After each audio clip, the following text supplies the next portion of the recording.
about the importance of hydration as these kids go out and they play sports? Okay, start the hydration. Well, first of all, understand what your kid's going to be doing all day. Right. You may not be doing a sport. Maybe just hanging out all day in the summertime or on a weekend, having a great time outside by the pool or running around riding their bicycles, hopefully outside doing some exercise, right? That morning, the night before, you know it's going to be a hot day the next day. You know they're going to be outside. You know you're planning something outdoor activity. Get them to drink the night before, the morning of. Plenty of fluids, plenty of fluids. Have a good breakfast. Breakfast isn't just a bowl of cereal and some milk. It's getting that water in there, maybe some juice. Get them hydrated, before the activity. Then, while they're doing it, while they're coming in and out of the house, for kids or younger kids who aren't doing an organized sport, they're running in and out of the house. Make sure that every time they hit, they're getting to some fluids, whether it's drinking, a glass of water or two. And then by the time they get to the point where they say, "Mom, Dad, I'm thirsty," it's almost too late. Right. We have the benefit of having air conditioning in South Florida, thank goodness, right?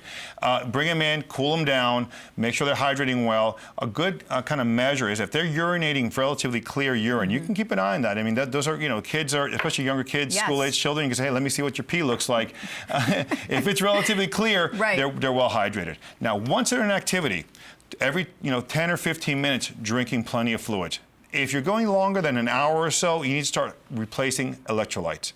So whether it's a sports drink or some kind of fruit or like a banana or a granola bar, replacing the electrolytes along with the fluids is very important after an hour activity. Now, if you're out there, we have a lot of camps out there. We do. There are a lot of soccer camps, lacrosse camps, or sports, there's tryouts this time of year. School is not really, it's getting in session now, but the practices are longer.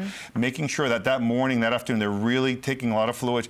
And during the activity, they're taking breaks. They don't have to ask, most coaches, actually all coaches in high school have to go through courses that deal with heat prevention, heat illness prevention, and heat exhaustion, heat stroke. So the coaches understand if an athlete comes out and breaks away from the drill really quickly, grab some water, that's okay. Right. They're not going to stop you. They shouldn't stop you. If you have a coach or a coach training staff that stops you from your kid or your child, that's a red flag right there. It's a big red flag. From getting hydrated, it's a red flag. So keep an eye on that. Educate your children. The best advocate for the child's health is their own child and the parent.